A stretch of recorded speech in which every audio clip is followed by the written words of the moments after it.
Assalamualaikum warahmatullahi wabarakatuh. Bapak Ibu peserta pelatihan yang berbahagia, semoga masih semangat untuk mengikuti pelatihan kali ini. Kalau tadi kita berbicara tentang bagaimana mengevaluasi pengetahuan dan juga keterampilan, penilaian sikap juga harus dirancangkan oleh dosen. Bisa melalui observasi, bisa dengan evaluasi diri ataupun penilaian antar teman, sehingga kita bisa menilai bagaimana sikap mahasiswa. Kemampuan yang harus dikuasai di dalam proses evaluasi ini adalah pengembangan instrumen. Dan pengembangan instrumen tidak sederhana dan tidak mudah. Kemampuan dasar penting dalam merancang evaluasi outcome based education adalah kemampuan mengembangkan indikator ketercapaian CPL, CPMK, sub CPMK. Indikator adalah bentuk konkret yang dapat diamati, operasional, spesifik, sehingga kita bisa mengukurnya. Selanjutnya, merancang kisi-kisi sebagai pedoman pengembangan instrumen agar instrumen kita bisa komprehensif, representatif, efektif, dan juga proporsional. Instrumen evaluasi disesuaikan dengan metode penilaian yang digunakan, tes atau non-tes. Tes untuk menilai kemampuan kognitif, sedangkan non-tes untuk menilai keterampilan maupun sikap. Walaupun perbedaan tes dan non-tes bukan sekedar menilai kognitif maupun keterampilan ataupun sikap, karena ada juga tes yang digunakan untuk tes bakat atau tes minat, sehingga tes juga bisa digunakan untuk kemampuan-kemampuan non-kognitif.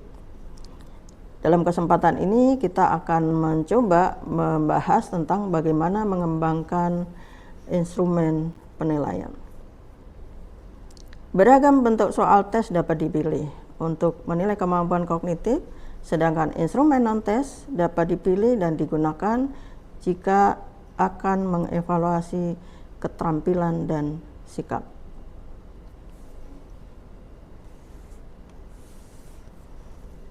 Dengan demikian, merancang instrumen evaluasi tidak mudah karena harus bisa mengukur tingkat ketercapaian CPL, CPMK maupun sub CPMK. Tidak sekedar mengukur penguasaan materi. Di samping itu, soal harus berkualitas. Apa saja kualitas instrumen? Instrumen yang pertama harus valid. Artinya, soal harus tepat mengukur apa yang seharusnya diukur. Secara konkret, barangkali kita bisa contohkan timbangan gula tidak tepat atau tidak valid untuk menimbang berat emas. Nah, dosen diharapkan mengukur kemampuan hasil belajar yang relatif tidak konkret karena tersimpan pada diri mahasiswa. Sehingga mengkonkretkan hasil belajar diantaranya adalah melalui pengembangan indikator tadi. Valid dan tidak valid nanti bisa kita lihat melalui proses uji coba yang kemudian hasilnya diolah, dianalisis, sehingga kita bisa tahu apakah benar soal kita untuk mengukur kemampuan analisis, betul-betul mengukur kemampuan analisis valid, atau dia hanya mengukur kemampuan pemahaman, berarti tidak valid.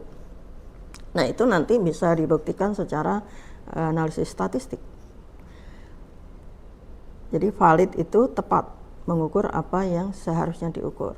Sedangkan reliable adalah menghasilkan ukuran yang tetap. Ya, kalau valid tepat, sedangkan reliable adalah tetap. Maksudnya, alat ukur yang reliable itu akan menghasilkan ukuran yang tetap sama terhadap objek dan sasaran pengukuran yang sama, sekalipun diukur oleh orang lain dan dalam waktu dan tempat yang berbeda. Nah, ini nanti juga harus dibuktikan gitu. Kalau kita ingin instrumen kita berkualitas, maka validitas, reliabilitas harus diuji, dibuktikan melalui pengolahan dan analisis statistik setelah uji coba di lapangan. Kualitas yang lain, terlebih kalau soal kita pilihan ganda, itu lebih lengkap kualitas yang bisa kita lihat, yaitu selain valid dan reliable, daya bedanya harus bagus. Artinya dapat membedakan mahasiswa yang pandai dan yang tidak pandai.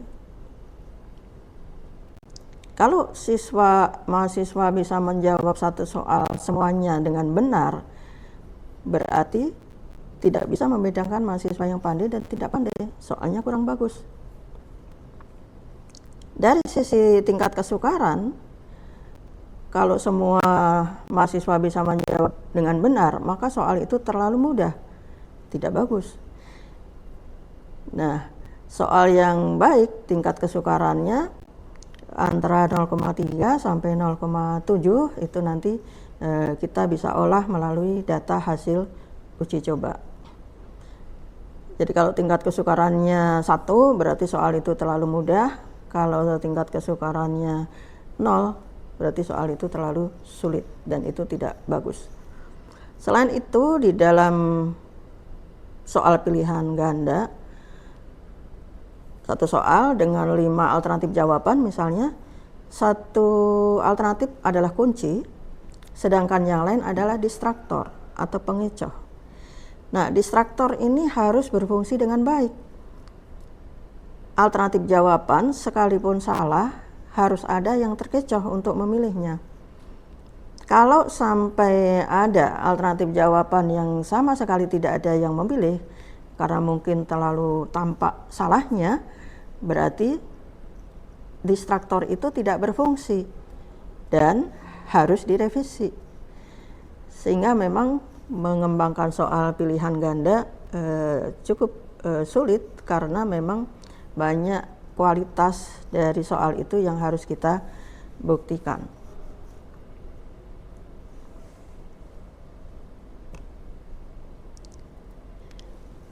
Pada saat merumuskan butir-butir dan perangkat instrumen, itu sudah membutuhkan kreativitas dosen.